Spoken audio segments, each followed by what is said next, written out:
بسم اللہ الرحمن الرحیم نحمدہ ونصلی علی رسولہ الکریم اما بعد۔ ایک شبہ اور اعتراض جو ہمارے بعض دوستوں کی طرف سے پیش کیا گیا ہے، اگر کوئی شخص عربیت اور حدیث سے ادنا درجے کی واقفیت رکھتا ہو تو اس کو یہ اعتراض پیش نہیں آئے گا جو کیا گیا ہے، لیکن جو خود سے اس شبہ اور اعتراض کو حل کرنے پر قادر نہیں ہے، ہم ان کے لیے اس اعتراض کو حل کرنے کی کوشش کرتے ہیں۔ یہ اعتراض در حقیقت صحیح البخاری کی ایک روایت کو لے کر کیا گیا ہے، اور میں سمجھتا ہوں کہ اس اعتراض کی بنیاد خود ساختہ ترجمہ ہے، اور اس ترجمے کی بنیاد پر جو غلط نتائج نکالے گئے ہیں وہ در حقیقت بنیاد ہے اس شبہ اور اعتراض کے پیش آ جانے کی۔ میں اولاً آپ کے سامنے صحیح البخاری کی وہ روایت پیش کرتا ہوں جس کا نمبر 2581 ہے۔ اس حدیث میں آپ علیہ السلام نے فرمایا لا تؤذینی فی عائشہ فإن الوحی لم یأتنی وأنا فی ثوب امرأة الا عائشہ۔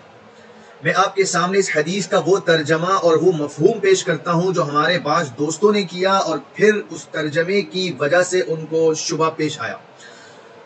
انہوں نے ترجمہ کیا کہ مجھے عائشہ کے بارے میں ایذا اور تکلیف مت پہنچاؤ، اس لیے کہ وحی میرے پاس نہیں آتی جب میں کسی عورت کے کپڑے میں ہوتا ہوں مگر عائشہ، یعنی میں جب عائشہ کے کپڑے میں ہوتا ہوں تو مجھے وحی آتی ہے۔ اس ترجمے کے بعد جو نتیجہ انہوں نے نکالا وہ یہ ہے کہ حضور صلی اللہ علیہ وسلم اس بات کو پسند کرتے تھے کہ وہ حضرت عائشہ رضی اللہ عنہا کا لباس پہنے تاکہ وحی آپ علیہ السلام کی طرف آئے، نعوذ باللہ من ذالک۔ تو یہ وہ ترجمہ اور مفہوم ہو گیا جو ہمارے بعض ساتھیوں نے کیا اور پھر شبہ اور اعتراض پیش کر دیا۔ میں پہلے آپ کو یہی حدیث مختلف کتابوں سے، مختلف اسانید اور سندوں سے جو آئی ہے وہ سناتا ہوں۔ وہ احادیث بالکل کافی ہو جائیں گی اس بات کو سمجھنے میں کہ یہ جو 2581 والی حدیث ہے جس میں ثوب کا لفظ آیا ہے، جس کا معنی کپڑے کے ہوتے ہیں، اس کا مطلب کیا ہے۔ اسی صحیح بخاری کے اندر ایک روایت ہے 3775، اور وہاں پر الفاظ ہے لا تؤذینی فی عائشہ فإنہ واللہ ما نزل علی الوحی فی لحاف امرأة منکن غیرہا۔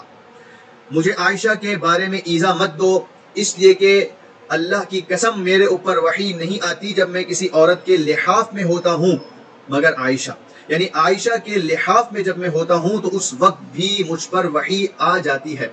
یہ در حقیقت حضرت عائشہ رضی اللہ عنہا کی فضیلت کو بیان کیا جا رہا ہے دوسری ازواج مطہرات پر، کہ حضرت عائشہ کو دوسری ازواج پر یہ فضیلت حاصل ہے کہ جب میں عائشہ کے لحاف اور بلینکٹ میں ہوتا ہوں اس وقت بھی وحی کا آنا نہیں رکتا ہے۔ یہ حدیث جو صحیح بخاری میں آئی ہے دوسری جگہ پر یہ بالکل کافی ہے اس بات کو سمجھنے کے لیے کہ 2581 والی حدیث میں جو ثوب کا لفظ استعمال ہوا تھا اس کا مطلب کیا تھا۔ اس کا مطلب 3775 حدیث نے بتا دیا کہ ثوب کا معنی لحاف، کمبل، بلینکٹ کے ہیں۔ لیکن میں چند اور شواہد آپ کے سامنے پیش کرتا ہوں تاکہ بالکل تشفی حاصل ہو جائے۔ سنن النسائی کے اندر بھی یہ روایت موجود ہے 3949 3950، دو احادیث ہیں اس طرح کی، اور دونوں کے اندر لحاف کے الفاظ ہے وَأَنَا فِي لِحَافِ امْرَأَةٍ مِّنْكُنَّ إِلَّا فِي لِحَافِ عائشہ وَأَنَا فِي لِحَافِ امْرَأَةٍ مِّنْكُنَّ إِلَّا هِيَ، یعنی وحی میرے پاس نہیں آتی جب میں کسی عورت کے لحاف میں ہوتا ہوں ازواج میں سے مگر عائشہ، یہ جب عائشہ کے لحاف میں ہوتا ہوں تو وحی کا آنا نہیں رکتا۔ اسی طرح جامع الترمذی کے اندر بھی یہ روایت موجود ہے 3879 اس حدیث کا نمبر ہے، اس کے اندر بھی الفاظ ہیں وَأَنَا فِي لِحَافِ امْرَأَةٍ مِّنْكُنَّ غَيْرِهَا۔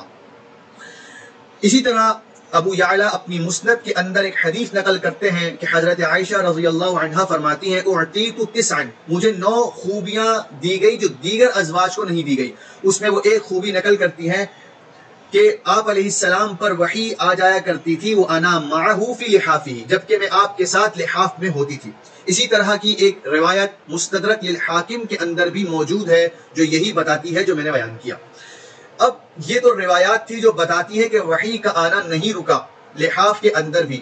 آیا پریکٹیکل ایسا ہوا؟ حضرت عائشہ رضی اللہ عنہا فرماتی ہیں، ملا علی قاری رحمہ اللہ مرقات کے اندر اس روایت کو نقل کرتے ہیں، حضرت عائشہ فرماتی ہیں نزلت انک لا تہدی من احببت وانا مع النبی صلی اللہ علیہ وسلم فی اللحاف۔